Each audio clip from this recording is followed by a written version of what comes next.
let this beat.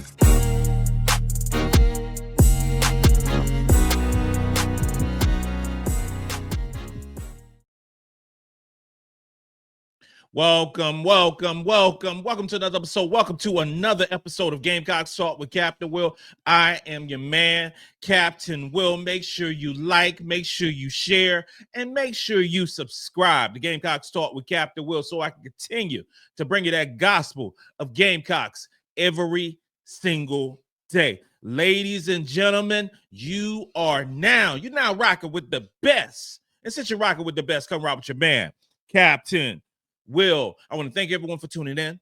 I appreciate all the love. Thank you. Follow me on Twitter.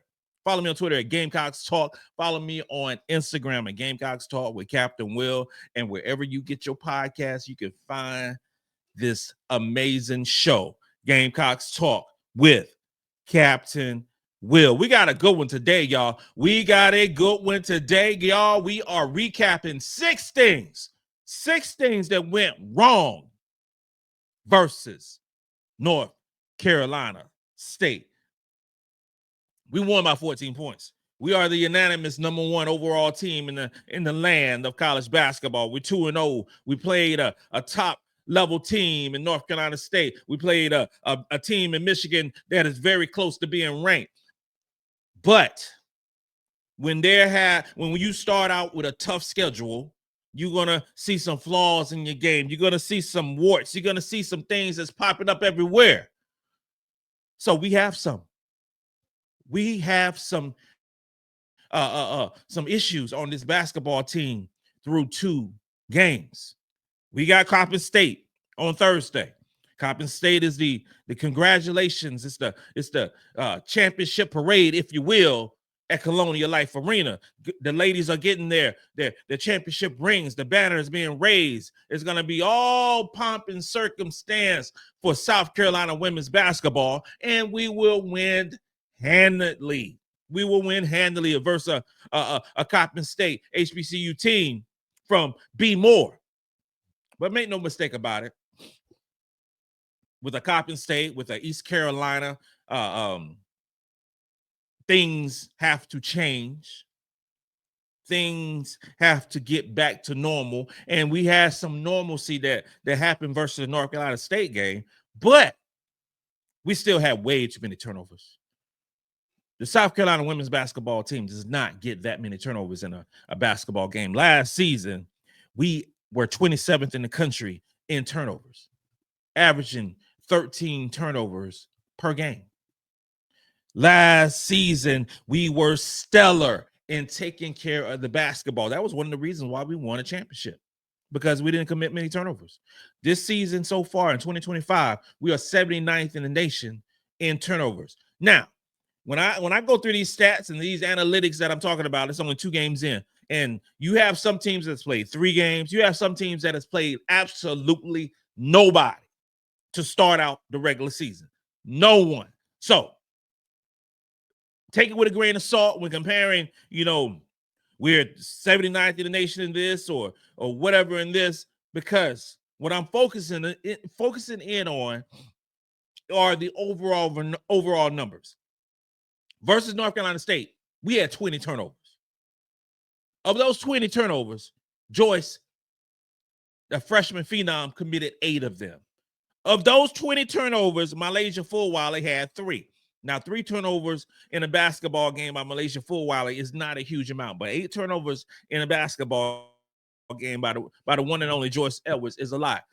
Joyce will figure it out. She's a wonderful basketball player. I believe she was the number 1 player in the country in the class of 2024. She will figure it out. She's played so much international play. She's played so much high-level basketball. It's going to happen. It's going to happen. She will limit the turnovers, and you will start seeing a better version of Joyce Edwards in regards to turnovers over the next few games. Over the next 3 games, she will. Trust me.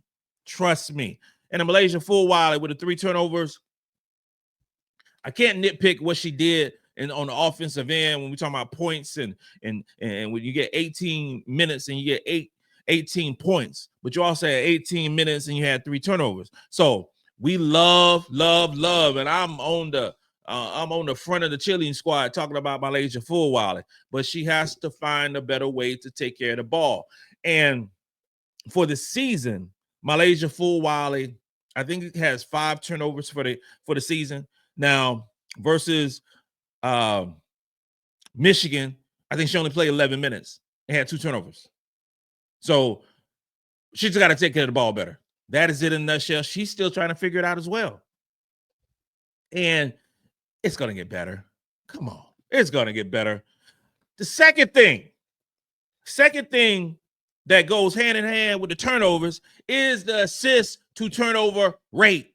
South Carolina, headlined by Tina Papa, Raven Johnson in regards to the point guards on his basketball team, last season was 20th in the country in assist to turnover rate. Well, and also 1.42 assists to 1 turnover last season. That is phenomenal. That is taking care of the basketball. That is true point guard material. This season, through 2 basketball games, 151st in the nation. 0.8 assists to 1 turnover. Ladies and gentlemen, that's terrible. You have other teams that get that 0.8 to 1 turnover ratio, 1-to-1, however you want to call it, and they may be thinking they're doing pretty good, but not the South Carolina. That's horrible. 0.8 to 1 turnover is horrific for a South Carolina three-time national championship team. And with the North Carolina State Wolfpack, we had 12 assists to 20 turnovers. That is a 0.6 to 1 ratio. Assist to turnover ratio. That is bad basketball. We did not take care of the basketball and with turnovers, and we didn't get the assists that we normally get in a basketball team. On the basketball team, it just, with Fulwiley, she had 0 assists to 3 turnovers. That's not good, especially when she's one of the lead ball handlers on this team. And in terms of Joyce, 2 assists, 8 turnovers. Come on, y'all do the math on that right there. That wasn't good. Our assist to turnover rate is nowhere near what it should be and what I expect it to be in the future. Like I said before, in the time we talking about turnovers, regular old turnovers that Joyce and MiLaysia will figure it out. Could it be because they're young players on this basketball team? Could it be that MiLaysia just started her sophomore year and Joyce literally is 2 games into her freshman year? Probably so. And they will get better and better and better. The third issue with this North Carolina State basketball team that we had problems with, and that is 3-point shooting. Once again, through 2 basketball games, South Carolina is shooting 23% from the 3. Last season, South Carolina shot 39.5% from the 3 and was number 3 in the country in shooting the basketball behind the 3-point line. North Carolina State, we were 4 for 14. 4 for 14 at 29%. That's bad for South Carolina standards. Still, we need to get on track against Cop and say, I don't care who the opponent is.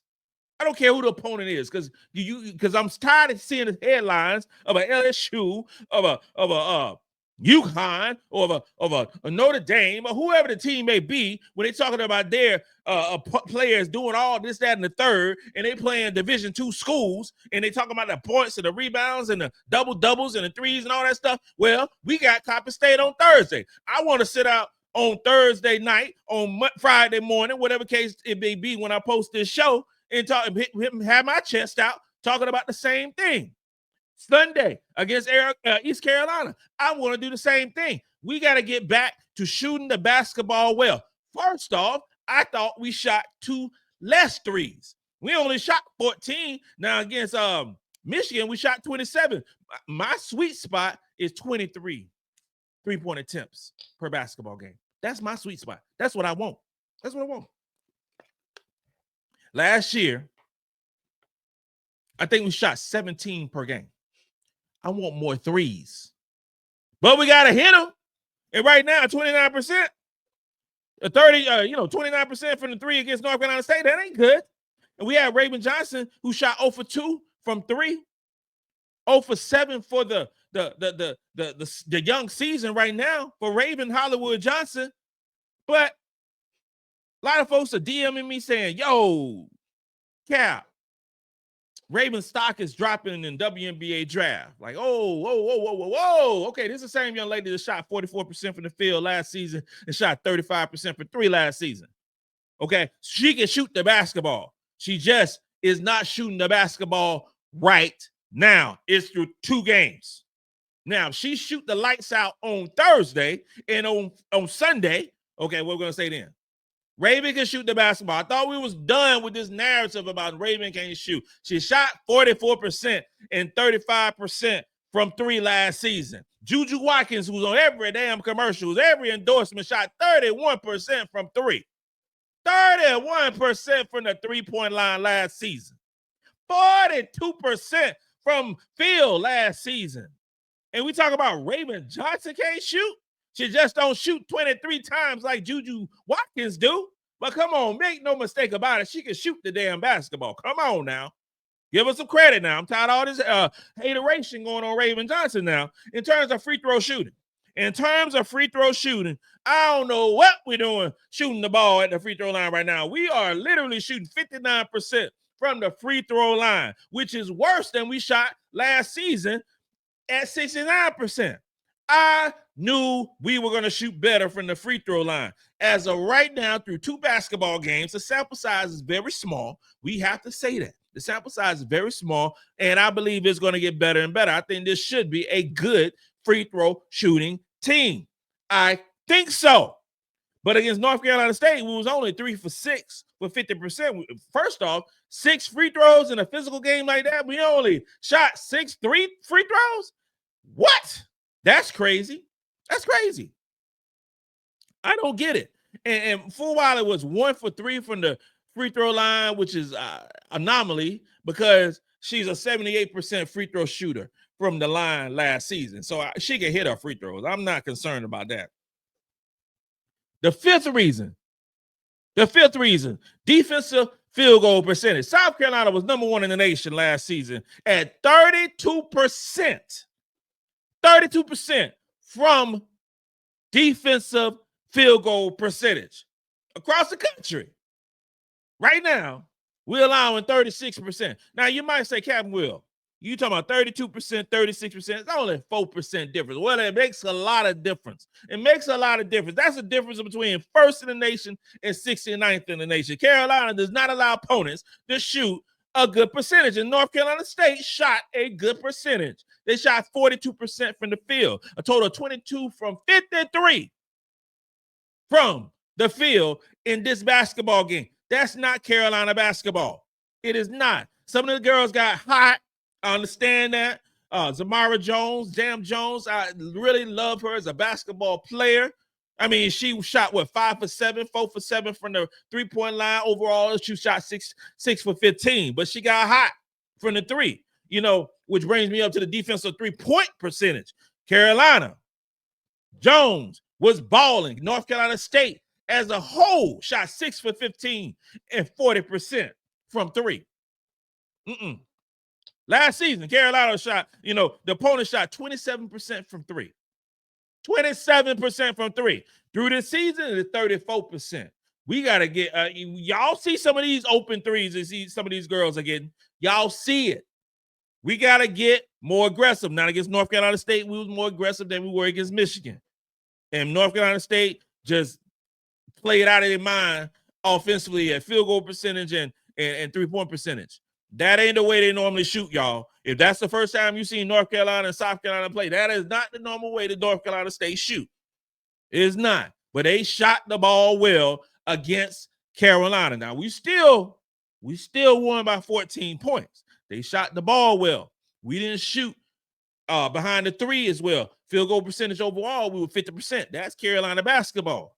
That's Carolina basketball. And we made them turn over the ball a whole lot themselves. But we got some things to correct. This ain't all a peanut butter and jelly with some sweet tea on the side. This ain't it. This ain't all pig feet and some red Kool-Aid. No, it's not. We still got some things to correct on this basketball team, but I still believe that this team will not only win the championship, but win the championship handedly. And we'll see how some of these teams actually perform when they actually play some good basketball teams. Okay? So you can't hide for too long. Eventually, some of these teams that we are saying that are really good got to show their cards and say, okay, let's see when you play somebody good. Because right now you ain't. Play some top-level teams, and we have some conversations about that. But right now, Carolina's still the unanimous champion.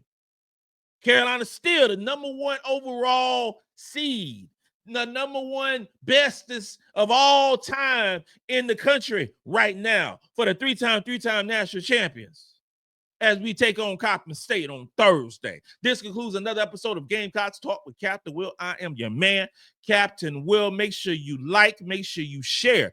Make sure that you subscribe to Gamecocks Talk with Captain Will so I can continue to bring you that gospel of Gamecocks every single day. Ladies and gentlemen, boys and girls, you are now rocking with the best. And since you're rocking with the best, come rock with your man, Captain Will. Let's go.